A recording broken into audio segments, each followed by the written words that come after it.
You are on record for the first half of the paper reading.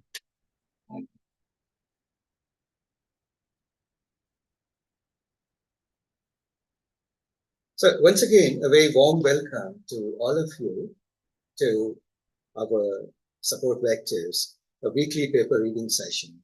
Now, we do organize and we like to keep reading papers every week. This is a learning community. In this community, it's the network effect of the network. The value of or the amount of learning that we can do depends upon how many of us are actively engaged. Fortunately, many people are actively engaged. They suggest the research papers to read. We then devote time to explain those papers. Usually we pick the landmark papers, the important ones.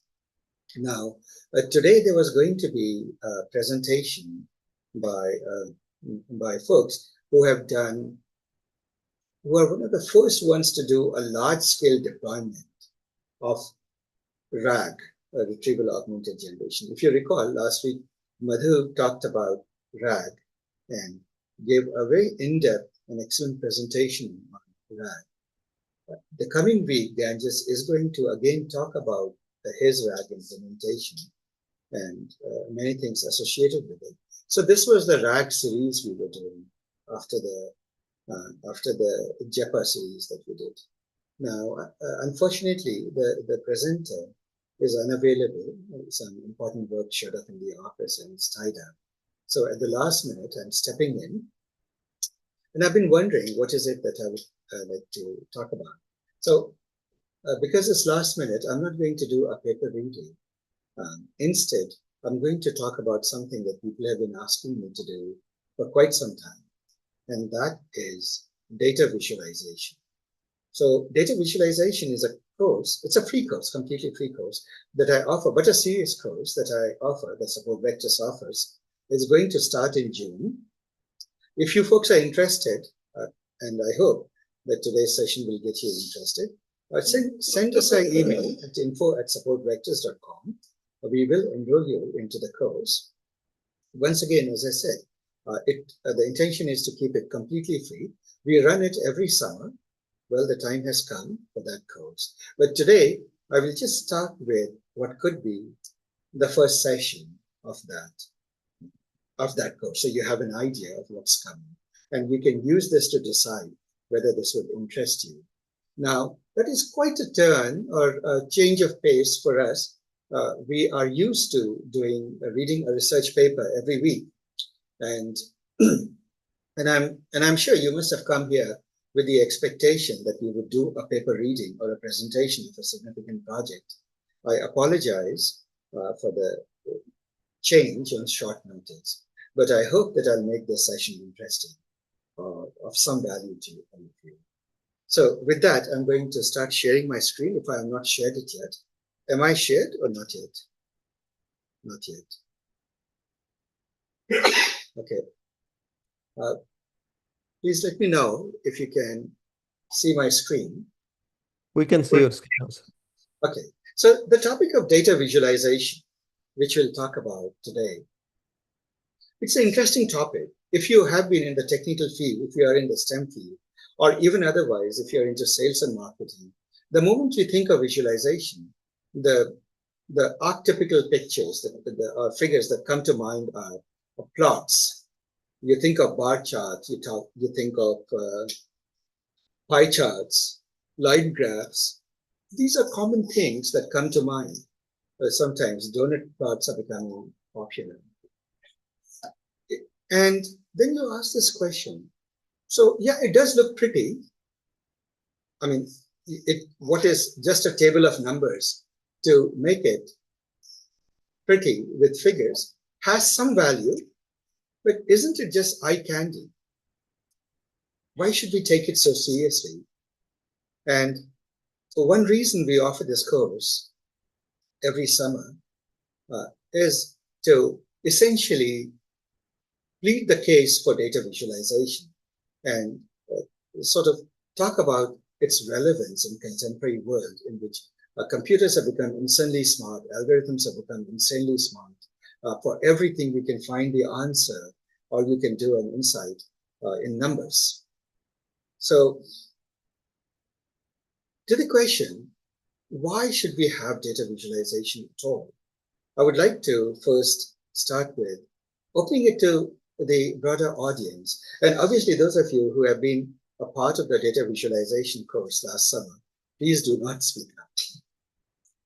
I know some of you are here today, but please do not speak up. But I would like to hear some opinions.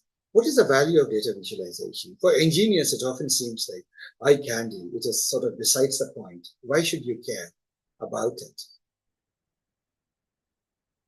Anybody would like to? By the way, there are no right answers. This is a very subjective thing, to visualize or not to visualize. And what is the utility value of visualization, besides just summarizing and making it obvious?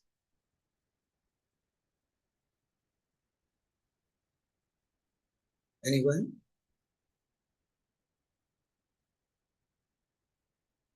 Any answer is good answer. Would somebody like to speak up? No. Okay, so I suppose we need to get you to open up. I can start if you want. Like I did attend the last year's course, but if you want, I can give a little bit Yes. push Yes. so people can start thinking about it, right? Oh, you haven't attended my visualization course. I did last year, right? Oh, you were there last. Okay. Yeah, I was there. Oh, in that case, if no one speaks, then we can speak. So sure. At least give a kickstart so people can think. So the thing is, what these charts and visualizations provide is a one-shot visual representation of the data, so you know what trends are between the properties of your inputs, basically inputs and outputs. So what happens is how when inputs change, how outputs change. You don't have to look at numbers. Immediately you can see, oh, when this guy changed, that what's the result of the change. You could decipher how what is the impact of the change in input versus how much is the change in input depending on the type of chart you provide. So it can give you a relationship in a very visually pleasing and very intuitive manner on how things change with the properties without looking into all the numbers. That's just one of the things that I could think about. Yes, thank you. So I've not attended your visualization course per se, but this is my take as if telling the story with data. Okay, so basically, like it is a narrative if you want to present. So as the thing goes by saying that okay, one picture is like worth of 1,000 words or something like that, right? So basically, like giving the history, but just kind of like a showing with the entire data is packed in a very smallest or maybe like a more meaningful way. So that's my take on visualization. No, that's a very, very valid point, and thank you for sharing that. Anybody else?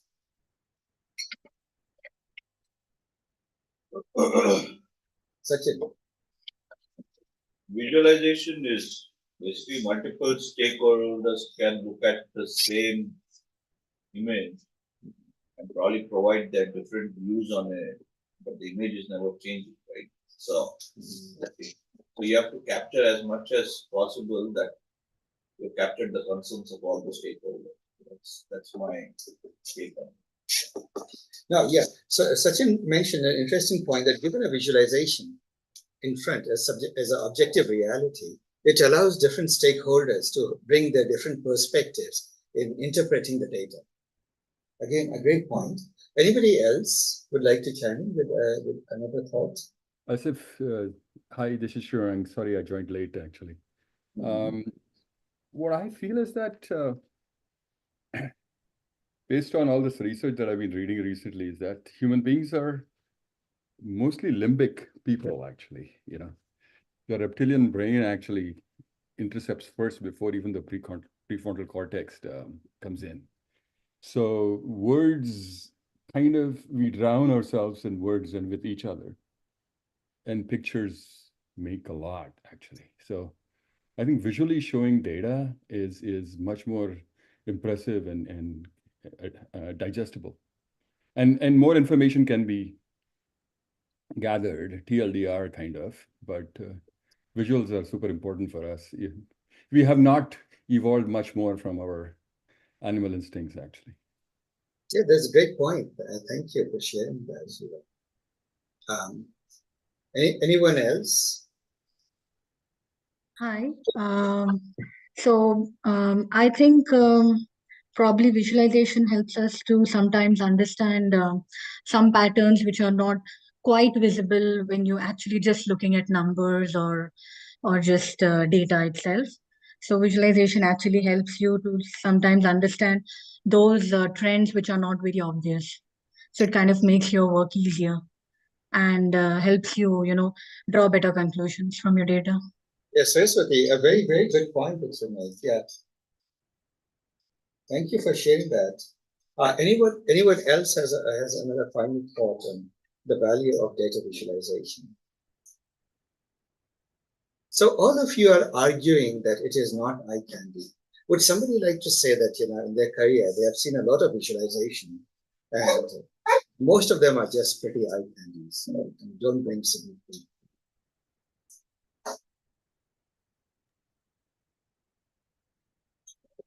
Not all visualizations are going to be useful to also, right? So it should be a thoughtful visualization of your business case on like how parameters affect the outcome of a particular business use case. So you can just keep plotting one to the other, but it may not be useful in the whole gamut of things. But a thoughtful visualization is going to be very, very useful. Okay, great. Gopal. Thanks again for sharing that. So we can tap into hidden dimensions, sir, and plan our next move. that's an interesting thought. Nice. Thanks for sharing that. Yes, that is true. So, guys, you have anticipated collectively is the wisdom of crowds as a group, as a cohort. You have pretty much anticipated everything that I was going to say. Nevertheless, I'm going to say it, I suppose. But I don't think anything that I will say will add more than what you folks have already said. I'll just say it differently. See, visualization has a bad rap today, partly because people treat it like eye candy. People who make the visualizations make it like bar charts, pie charts, and then they do silly things. For example, a pie chart, they will just show the distribution of something. Then they will add a third dimension to it, a 3D pie chart. Many of you must have seen that most of the graphic libraries, they give you the ability to convert a pie chart into 3D. Then they will add gradients to it, make it a texture to the pie chart, all of which is visual eye candy and visual clutter. They bring absolutely no informative value to the visualization or to conveying or saying something. And to the extent that a lot of marketing literature, a lot of even engineers are just as guilty of it, that they will come up with a presentation, a slide deck, and most of their visualizations would be cringeworthy. It has developed a bad rapport. And so I actually fall into the camp that believes that most visualizations are useless.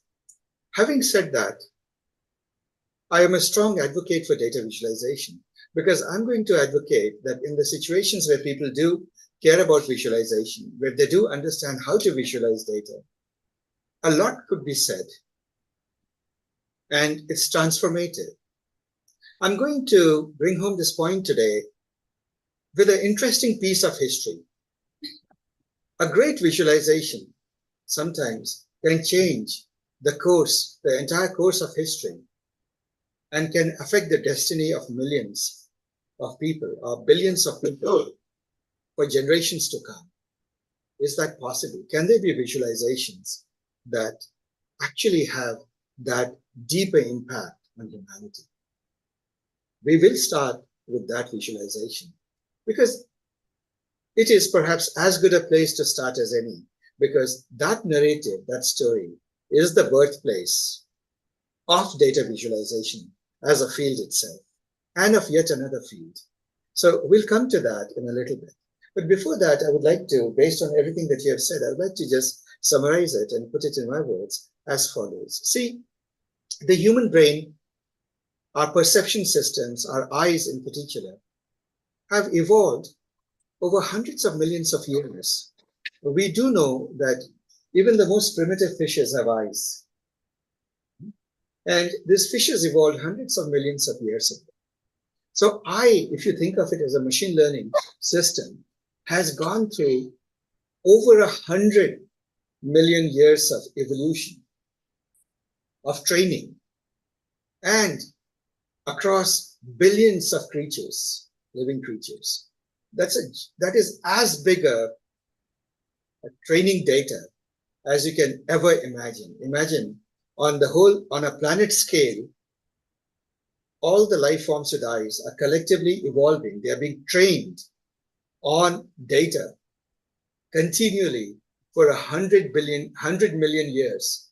And then the end result is the modern visual system that you and I inherit, that we call our eyes and an optic nerve and our the visual cortex in our brains. What it does, and in contrast, our reasoning system is of much more recent origin, maybe 50, 100,000 years old. You can see that clearly, that people reason badly, or most people reason terribly. We are much more likely to make mistakes. Even the best mathematicians, even the best logicians often stumble, and they have to go back and look at their work and review it to be sure that they reasoned correctly. From personal experience, we know it. And if you look at our reasoning cortex, our cognitive, that aspect of our brain, it hasn't had long enough time to mature. So to illustrate this point, imagine that you're on a hike, and on your path, you see something that is long and thin and curvy in your path. What is your first reaction? You have one look at it and you say, snake, and you jump. You don't reason. You don't say, because it is 3 feet long, and now let me look at the data. It is 2 inches in diameter and seems to be moving.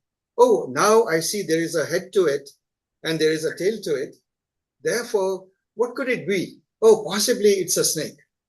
You don't do that. The visual system has reasoned and come to the conclusion way before your reasoning system can work its way through.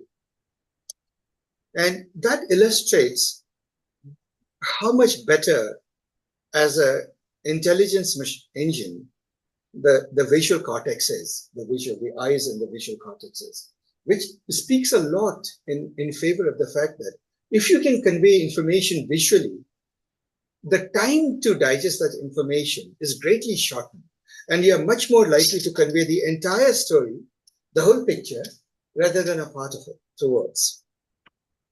Another point along this is, and this again, what I'm saying is subjective, but from the responses that you folks gave, it tends to resonate. There was a great philosopher, and she said that the world is not made up of atoms. The world is actually made up of narratives, of stories. It's a pretty profound statement. And I used to be a quantum field theorist, so I remember being completely struck by this statement, because to me it was implicit that the world is made up of atoms and the atoms are made up of quarks, and perhaps the quarks are made up of superstrings. And it was the mental frame of reference that I had grown up with since childhood, because I was deeply interested in science and physics. And so when I heard this statement that the world is made up of stories, I thought about it for a very long time. And then I realized that, see, we never see the strings, superstrings. We never see the quarks. We have data that gives us evidence that is probably there.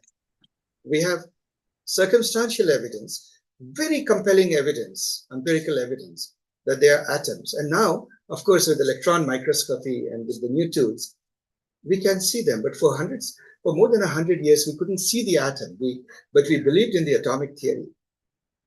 So it was a narrative that was a theory is a narrative for which there is a mountain of empirical evidence in support of it. And everything that we do about the world is a narrative, of what we think of our friends is a narrative, that we carry in our minds. It's an image. So the world, therefore, is about narratives. If it is about narratives, you have to ask this thing. Communication, therefore, is about narratives.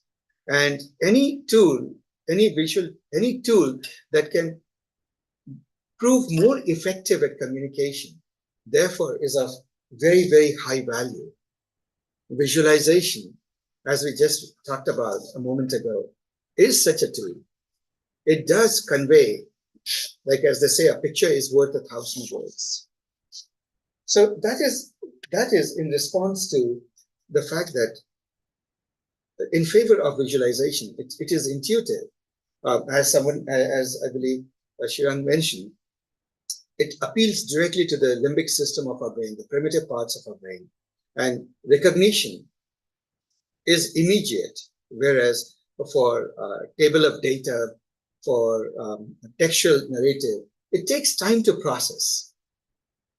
So what I would like to do is today do two simple experiments, simple things. And it is not mine, it is there. One is, I'll give you a compelling evidence that visualization is not eye candy, that it has a legitimate purpose.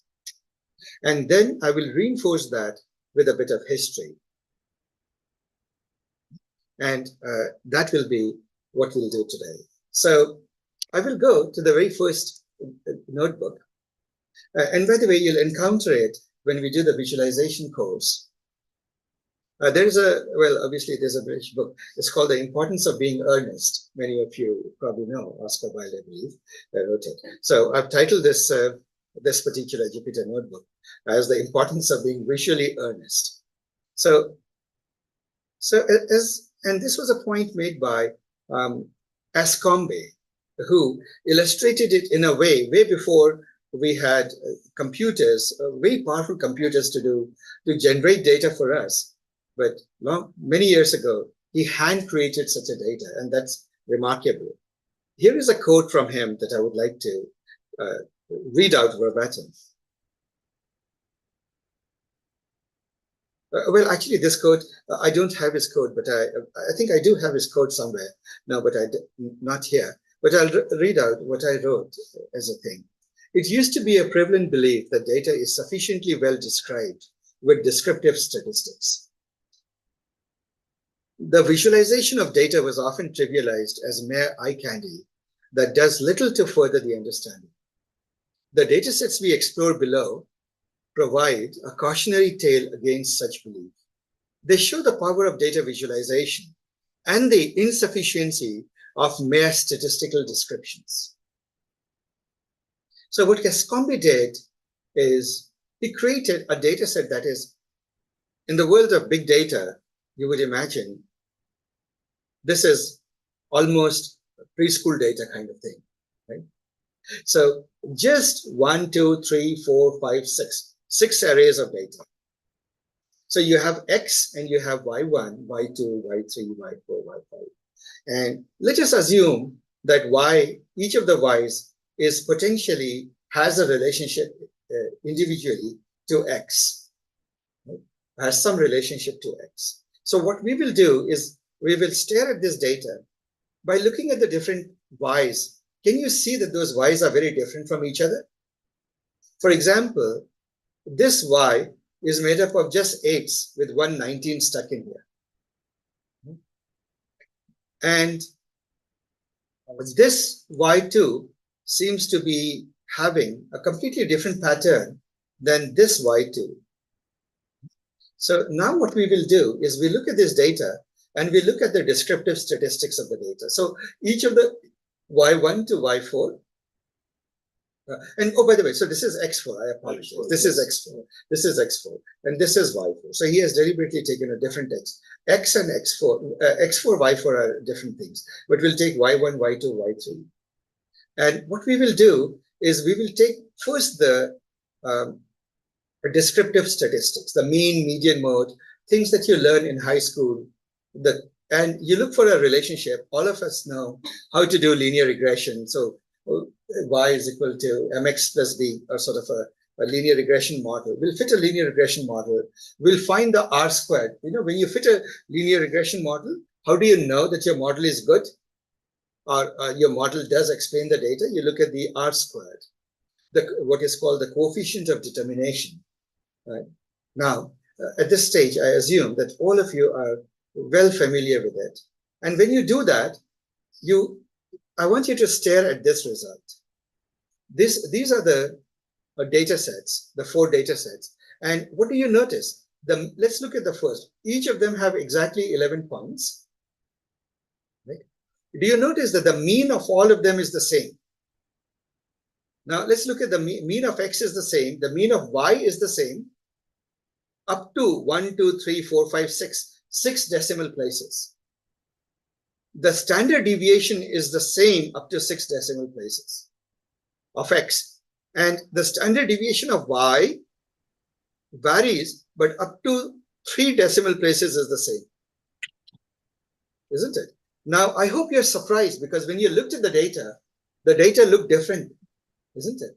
But how is it that this? So now put it in a broader context. You can see correlation looks the same, intercept looks the same, slope looks the same, half practically.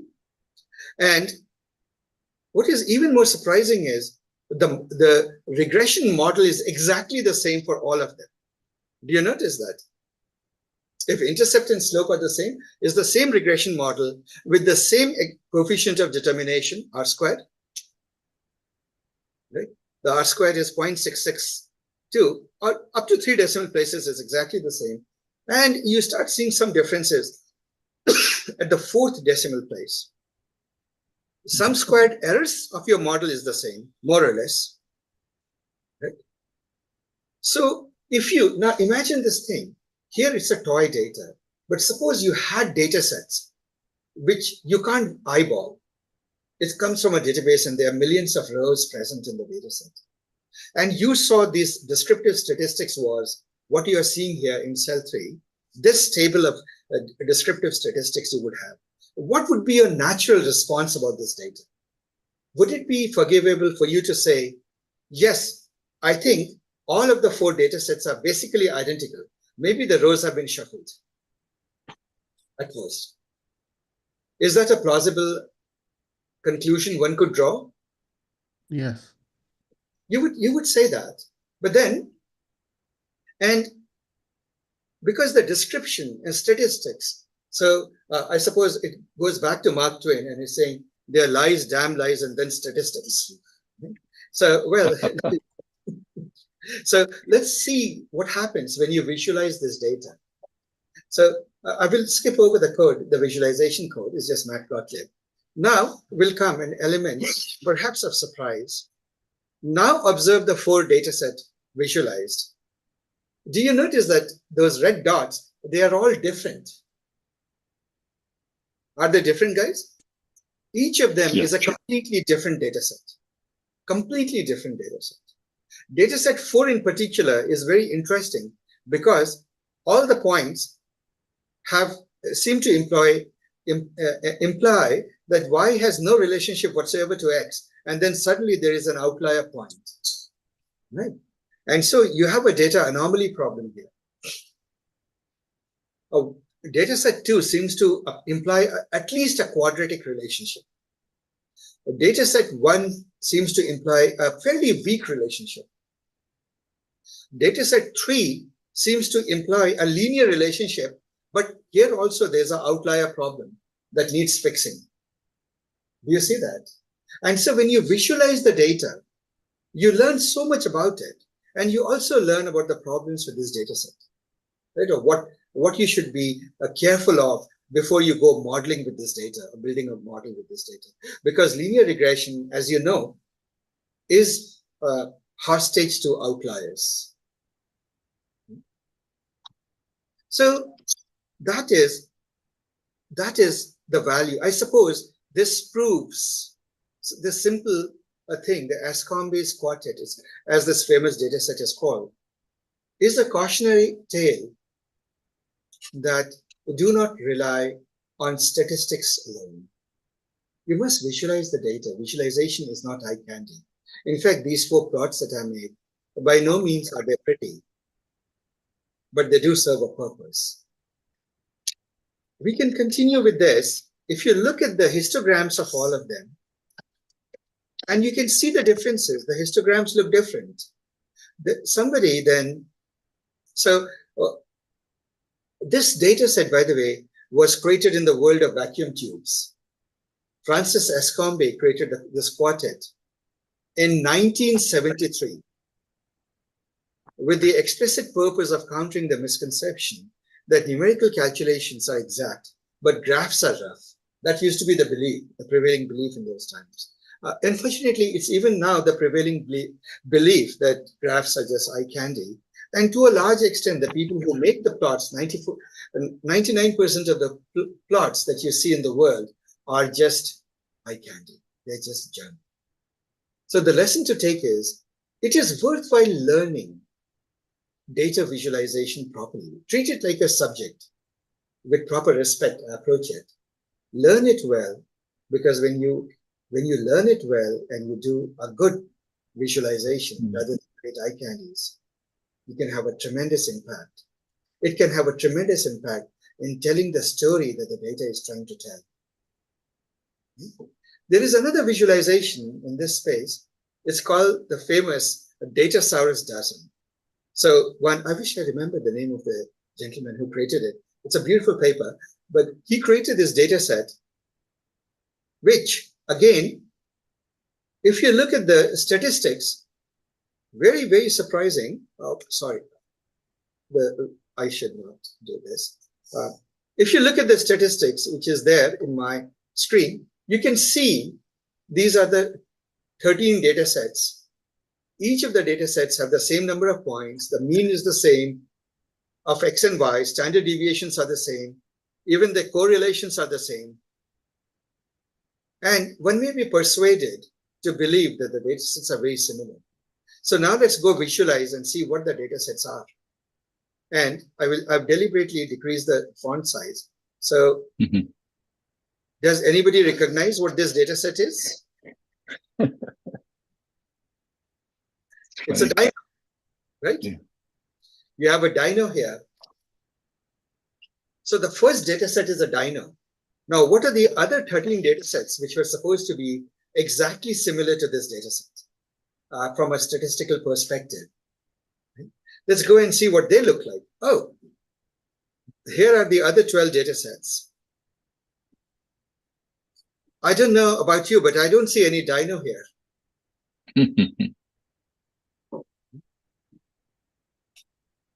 And so, and you can therefore, oh, by the way, here is the graph. Here's the research paper. Alberto Cairo. Alberto Cairo, yeah, here is the research paper. Let me open it because he certainly deserves our credit and our appreciation.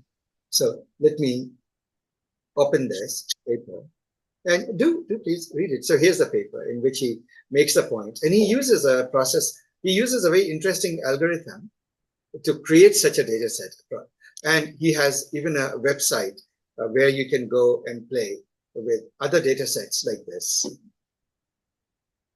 Same stats, different graphs. And this is, of course, the Escombe's quartet. And then this is the dino that he talked about. And now you can go create your own such data sets to entertain yourself. So, and this article, by the way, is really, really worth reading, and paper is worth reading, simply because of the message that it conveys. So with that, you say, all right, I get it. Visualization is necessary. We must visualize. But isn't it a bit of an exaggeration to say visualizations can change the world, right? Or can have transformative effect? And again, I refer back to the fact that human beings respond to stories. Those of you who have made presentations, those of you who are in leadership roles, have you noticed that people who are in leadership roles, almost invariably, they are great communicators. They're great storytellers. There are many, many very talented people who do not rise to leadership because their communication skills or their ability to tell a story is somewhat lacking. So with that, what I will do is, obviously, when you take this course with me, again, as I mentioned, it's a completely free course, but it is. I'm going to take only one of them and tell you the story of a most remarkable person, a Florence Nightingale. Now, Florence Nightingale is something, it hardly needs mention. So we all know about Florence Nightingale. We have encountered her in our school books and so on and so forth. Nevertheless, I will talk a bit about her in this particular talk and review it for the benefit of those who perhaps missed that part in school education. So this picture it depicts what she was. She was a young lady from a fairly wealthy home, aristocratic home in Great Britain, and those were the colonial years of the empire. She was sitting under a tree, searching for her purpose in life, where it seems, or so I heard the story, that she heard what she thought was a voice from God asking, will you serve me unselfishly? And with all her heart, she said yes. And she knew she had a mission. The trouble was, she had no idea what her mission in life was. And she went searching for her mission in life all over the world. But she had an interesting habit. She was a data gatherer. Wherever she would see things happen, she would make a table, a statistical table. She would record the numbers. And she had diaries in which she would record the number, which is quite remarkable for an aristocratic lady of the Victorian era. Oh, it's not even Victorian era, it's probably Elizabethan era, I forget. But I'm talking about the 1830s, 1840s, 1850s. So then, those were the times, well, something that's happening now was happening in the past, or let's say it was repeating itself in the past. The Western powers and Russia were at war over Crimea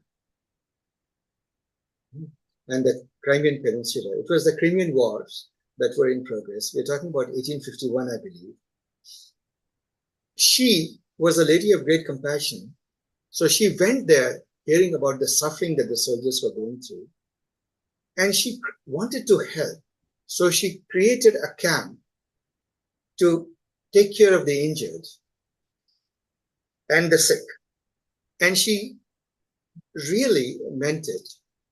She would serve them late into the night. And as this picture depicts with a candle, she's carrying a lamp late into the night, serving the sick and the wounded in the battlefield. And she had with no concern for nationality, a friend or foe. So as I heard it, there were Russian soldiers being treated, there were French soldiers being treated, there were British soldiers being treated. From both sides of the war, she would take care of them. And she had her tent planted pretty much in a place accessible from all sides.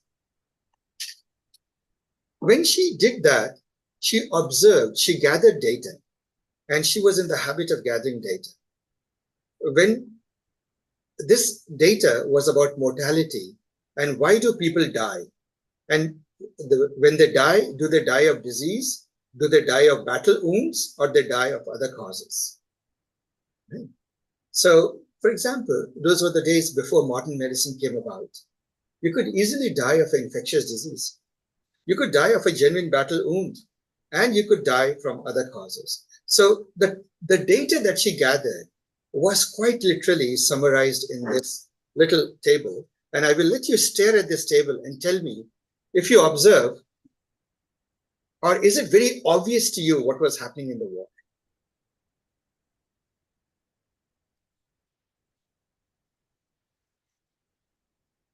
Most deaths were happening due to disease. Say that again, please. Most deaths were happening due to disease. Most deaths were happening due to disease is one. Yeah, it does seem to be happening. Quite a bit owing to disease, yes. And anything else? Least issue was with actual wounds. That's right, the wounds the death from disease seems to overwhelm the death from wounds. And it seems to be a little odd and surprising. When you go to battle, most of us are scared of the bullet or the mortar or shelling, bombing, bullets, whatnot, explosions, knives, and in those days, perhaps swords.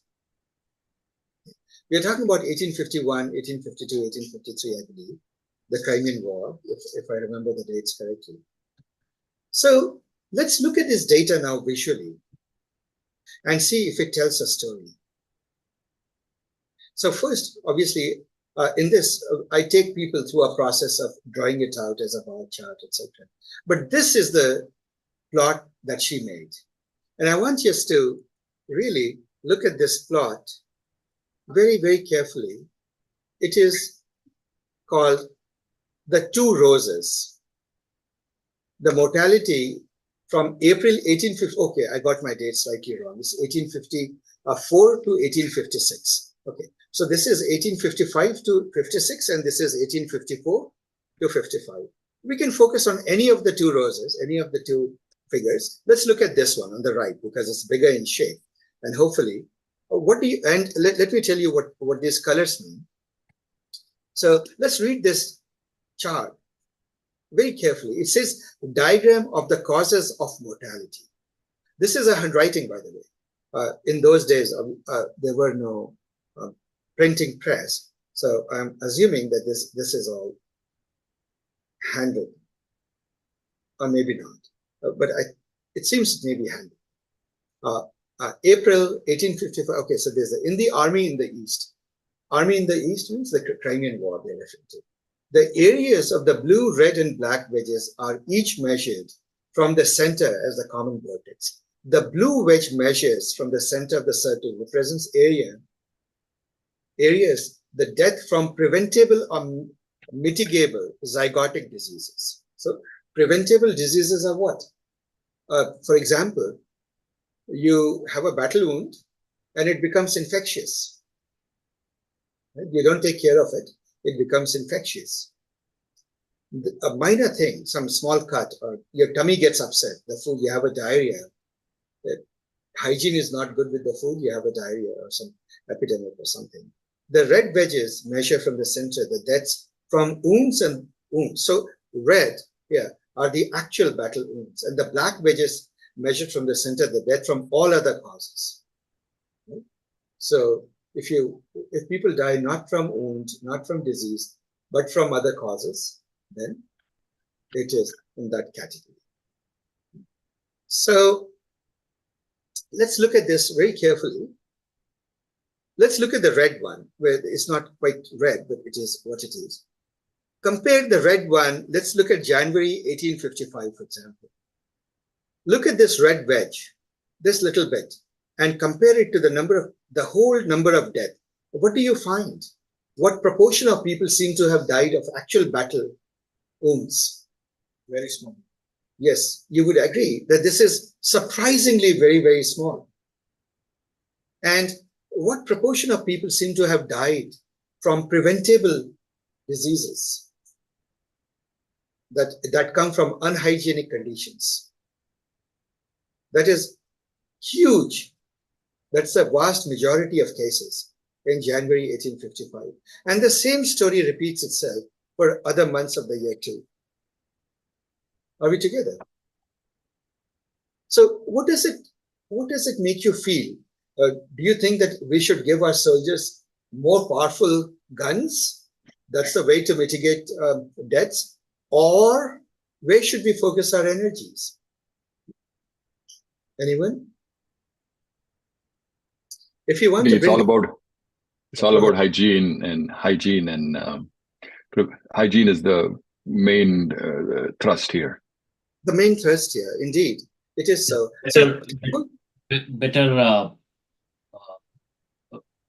Better condition for treatment, maybe like a shelter, right? So I see that, okay, there is one other observation. So when you look at the wedges, so during the winter time, it is exploded. compared to the other months. That So is which means true. okay, there is another factor which is not very obvious, but I mean it is very obvious from the diagram, but basically like that there could be one other cause for like more And deaths. can you guess why it is so? In winter, you do catch cough and cold and develop a fever, but you also tend to sleep in blankets and things or whatever it is, and those things are not getting washed. Correct. Mhm. Yeah. So the hygiene is the critical factor here, Is and the the critical center. factor. That is true. So when she observed this, she realized that we need to really focus. Those were the days when nursing as a subject didn't exist. Doctors did exist, but if you now recall, when you look at it in 2020 hindsight of modern medicine, those doctors were basically clueless. They knew very little because medicine as a subject evolved very recently after properly evolved. There was some medicine evolving over the years, but in hindsight, 95% of them are useless from those times. Modern medicine started with the discovery of penicillin and so forth, which is all within the 20th century. This is way before that. This is the 19th century. So at that time, if you got wounded and you were in quotes under treatment, the people who would come and treat you would be usually prisoners. They would drag in people from the jail to do the treatment of sick people, or they would be, some volunteers here or there, very untrained people who had no clue because they had just showed up and they could do whatever they wanted to help a guy or not do. Right? And people suffered in great misery. So she took this diagram, went to, I think, Queen Elizabeth, and Queen Elizabeth, and showed that this is what's happening in the Crimean War. And she pleaded that if this is the reality and our people are dying predominantly, she made the point that the least likely cause of death on a battlefield is a battle wound, which is a very counterintuitive statement. You wouldn't have imagined that. But yet that's the story that this diagram is showing. That battle wound is the least likely cause of death.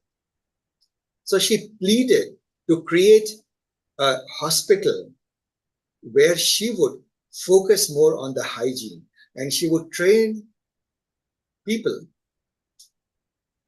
in hygiene. She would make hygiene in the hospital her subject. And in a sense, she ended up founding the field of nursing. So people often ascribe correctly that the field of nursing started with Florence Nightingale. Not just the field of nursing, she is also considered, with very valid reason, as the leading light and founder of the field of data visualization. So I hope you can see today how many of you would like to visit a hospital in which the nurses are on strike. No way. Exactly. And this changed the world. It has changed the world. We have nursing today because of one passionate lady and one visualization. So, Asif, in this case, where the soldiers didn't even have a simple wound, they died of some other causes like pneumonia or diarrhea. Quite often. Yes, really. Okay. See, today we know. So here's the thing. Think about just the pandemic. Before the vaccine came out, what was the basic thing? Wash your hands, wear a mask, keep distance, change your clothes, isn't it? All of those are things of hygiene, isn't it? Today, when you go and do a surgery, the biggest determiner, like even before whether the surgeon is good or not, is the level of sterilization. How well is the operating theater and all the tools sterilized? Right? So everything that touches the inner parts of your body has to be extremely sterile. And some of these ideas have emerged from things like this. So we can talk. I would like to just show a couple of more visualizations. One of them is the famous, so I can go on like this quite a bit. And when you take this course, obviously you learn about many famous visualizations. Wealth of Nation. One of them is the Wealth of Nations. this is very recent. This is from a professor in Sweden whose son happens to work in Google. And he asked this question that how does the life expectancy in years relate to income per capita? Right? And you're looking at data for a particular year, 1982.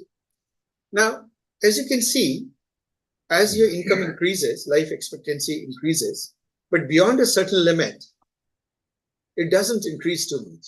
I suppose that's a strong argument to be made to not go chasing money all your life.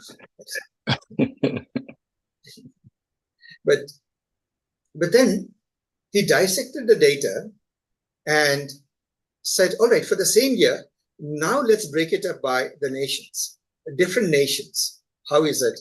How is the life expectancy in years and how much income are they making? So obviously you can see that there's some really wealthy nations out there with a very high life expectancy of 75 years in 1982.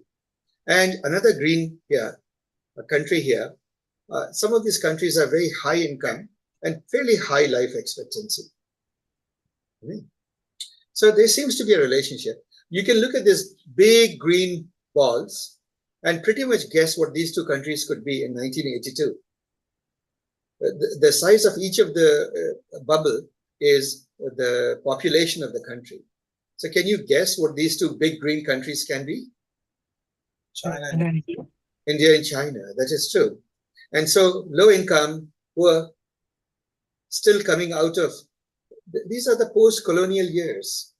They had evicted, this is 1982, they had gotten rid of the British Empire just barely 30, 40 years ago, 30, 35 years ago.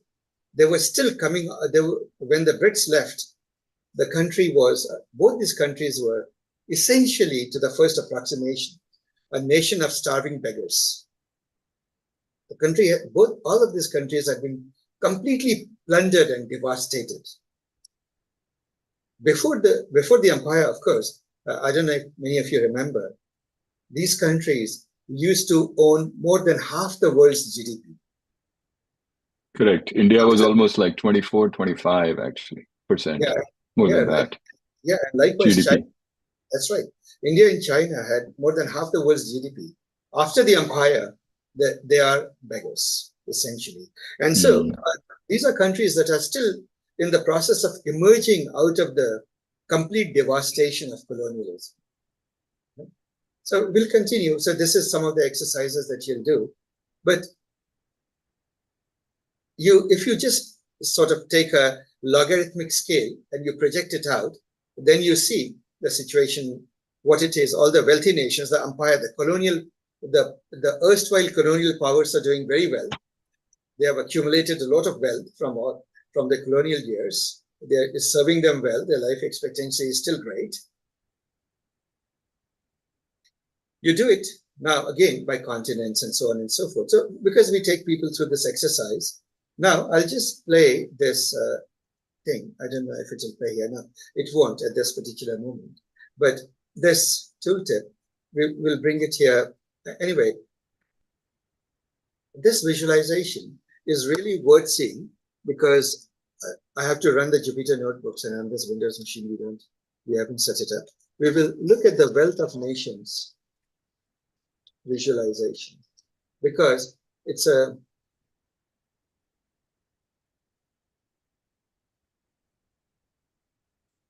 World Bank. I suppose the wealth of nations. So this has Gapminder. Yeah. This is the original wealth of nations. Okay. Now I invite you to observe this visualization very, very carefully. It's a landmark visualization. It will show you history starting from 1800s. So you notice 1800. We are looking at 1800 and we can hover over country. This is China. This is India. We notice that GDP per capita is very, very low in these countries. And life expectancy is, well, is shockingly low. is 25 years to 30 years in these countries. So just in case anybody argues that the colonial powers were there conquering the East to help the benighted, ignorant Easterners, I suppose this data should show something. Let's start this visualization. And by the way, what is this? UK, which was a colonial power, already had a life expectancy close to 40 years. Netherlands was doing very well, a trading nation, another colonial power, another colonial power, another colonial power, another colonial power, another colonial powers. These are all doing very, very well. Now, what are the poor nations with low survival rates? Look at this. Bangladesh, Yemen, South Korea, etc. We'll start this visualization and we'll let it tell its story. Now, this was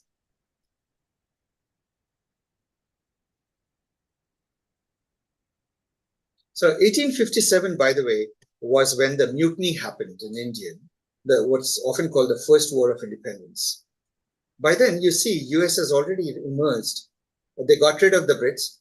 I would imagine that the US was the first to hold the wonderfully named Boston Tea Party, in which they threw the colonial powers back into the sea. And you can literally see what happens in less than 75 years of freedom. After that, they were already now catching up to the colonial power and becoming high income. Per capita was high. Life expectancy in the US was high. This is life without being colonized or getting rid of the colonial powers. Colonial powers are still doing well. Look at this. Look at this. They're still doing well. But let's see how the world history changes.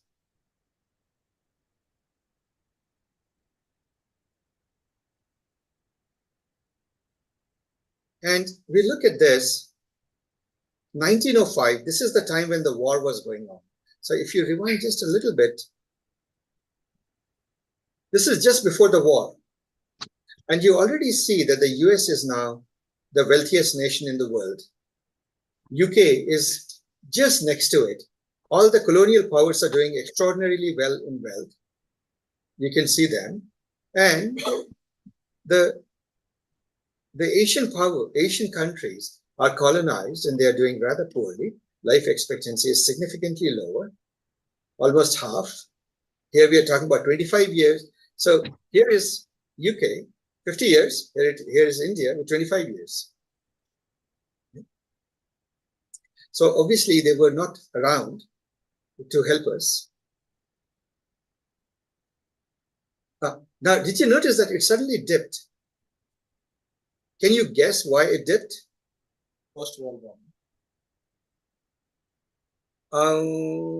First World War was 1905 onwards. Well, sort of. I'll let you guess from history. There was a big Bombay flu, is what they call the Spanish flu. That is right. There was a great epidemic which devastated Europe. This is the big dip. So, I tried to ask my mother if my grandma had ever told her.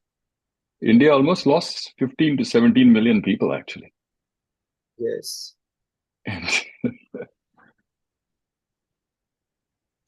So look at this. This is India and China right at the time when they were freed. Income is very low. Life expectancy is rising because by then modern antibiotics had been discovered. You notice that somewhere around the 1920s, after the antibiotics were discovered, life expectancy begins to rise surprisingly fast, especially in the wealthy nations. Everywhere, but surely in the wealthy nations. This is just after the Second World War and right when, and observe this, how fast life expectancy rises after these countries became free. I'll focus on these two countries just for reference. And you notice that the wealthy nations are having a pretty healthy life already. They are at 65, 66. Now observe this.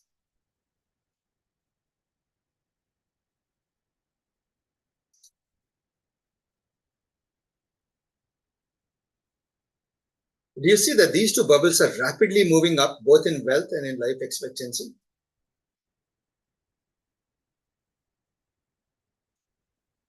And this is where it stops.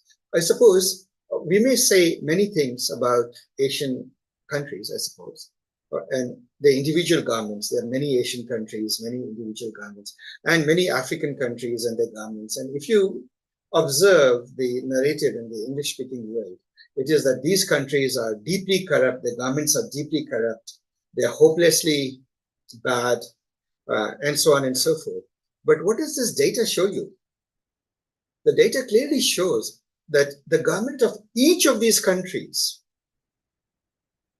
each of these Asian and African countries, all of them, in fact, almost all of them, they have done an extraordinary job in bootstrapping their countries after the colonial devastation and pulling them up by the shoestrings. Literally, it's rising from the ashes. And every single country's government in these continents have done a remarkable job in uplifting their populations. So I thought I'll just mention this in case you get bought into the narrative that, oh, you know, this hopeless, nothing is happening.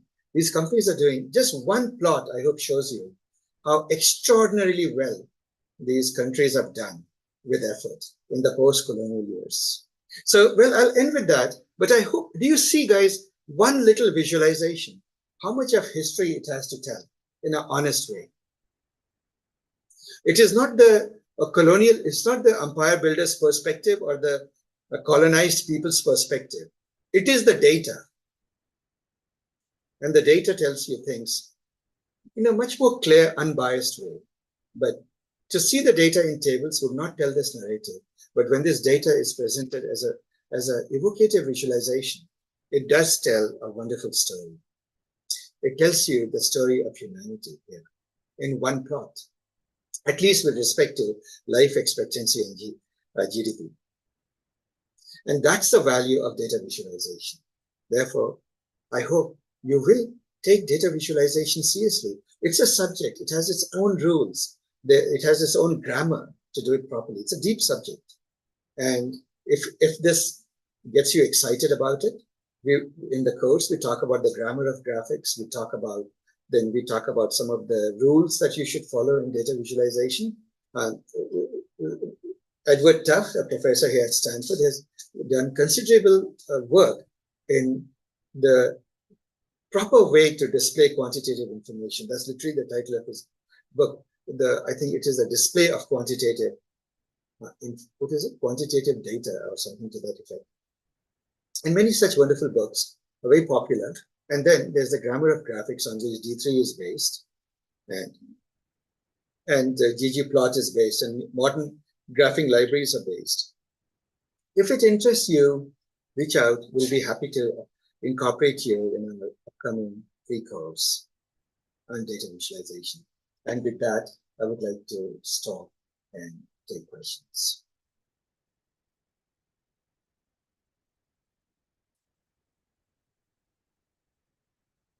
By the way, I don't know, was it too elementary, or did you have fun with this? Yeah, definitely.